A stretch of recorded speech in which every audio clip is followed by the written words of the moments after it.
નમસ્કાર મિત્રો, સ્વાગત છે તમારું અમારી ચેનલ જીવન સત્સંગમાં। આજે આપણે સાંભળીશું દશામાની વાર્તા અથવા તો દશામાની વ્રતકથા। જો તમને અમારો આ વિડીયો ગમે તો વિડીયોને લાઈક કરી ચેનલને સબસ્ક્રાઈબ કરજો। ચાલો તો શરૂ કરીએ દશામાની વાર્તા।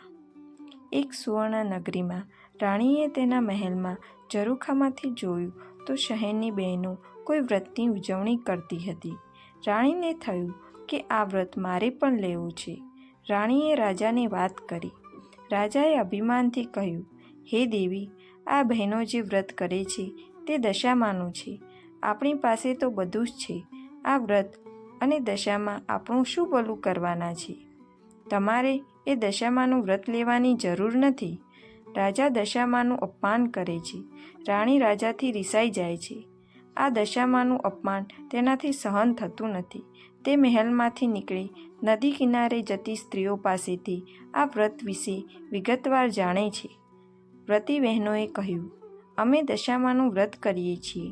આ વ્રતની વિધિ એવી છે કે સૂતરના 10 તાર લઈ 10 ગાંઠ વાળવી, ગાંઠે ગાંઠે કંકુના ચાલ્લા કરવા, ત્યારબાદ સ્ત્રીએ આ વ્રત કરવું।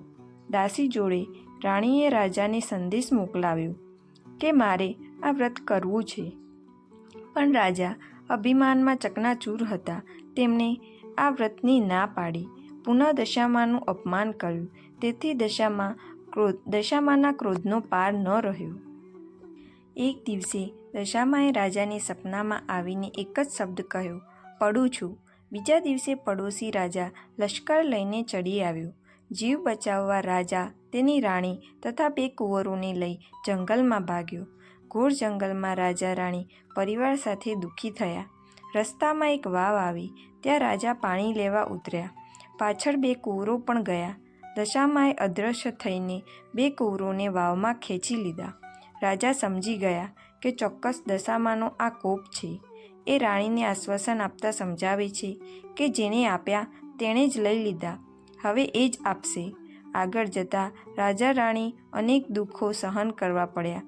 એક વાડીમાં ગયા તો ત્યાંના ફળ ફૂલ નાશ પામ્યા। માળીએ આ બંને પાપી છે એમ માની માર મારી ભગાડ્યા। રાજા તેમની બહેનના નગરમાં આવે છે।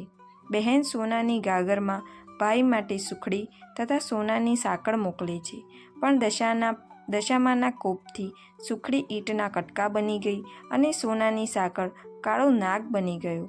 આ ગાગર પિત્તળની થઈ ગઈ। આ બધું જમીનમાં દાટી રાજા આગળ ચાલી નીકળ્યો।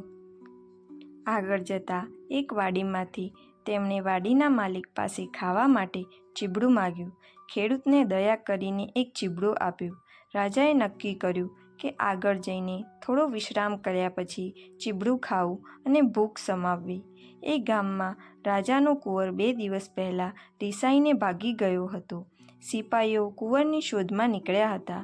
દશામાના કોપના કારણે રાજાના હાથમાં જે ચીબડું હતું એ કુંવરનું માથું બની ગયું। કુંવરના માથા પર નજર પડતાં જ સિપાઈઓએ દોડીને રાજાને પકડી લીધો। દોરડાથી બાંધીને લાતો મારતા મારતા નગરમાં લઈ ગયા। નગરના રાજાને બધી વાત કરી।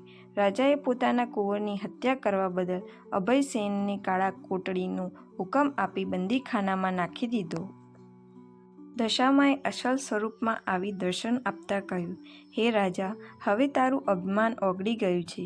લે તારા દીકરા, તું જે વાટે અહીં આવ્યો છે તે વાટે પાછો ફર। તમે જે સુખ માટે ઈચ્છા કરતા હતા તે સઘળા સુખ મળશે। તમને તમારું રાજ્ય પાછું મળશે। રાજા રાણી બંને કુંવરો સાથે પોતાના રાજ્યમાં આવ્યા। પ્રજાના સાથથી પુનઃ રાજ્ય પાછું મેળવી સુખેથી રહેવા લાગ્યા। રાજા રાણીએ દશામાના આશીર્વાદ મેળવી કહ્યું, હે દશામા, જેવા અમને ફળ્યા તેમ તમારું વ્રત કરનાર સૌને ફળજો। બોલો દશામાત કી જય। જો તમને અમારો આ વિડીયો ગમ્યો હોય તો શેર કરો, કમેન્ટ કરો અને સબસ્ક્રાઈબ પણ જરૂરથી કરો।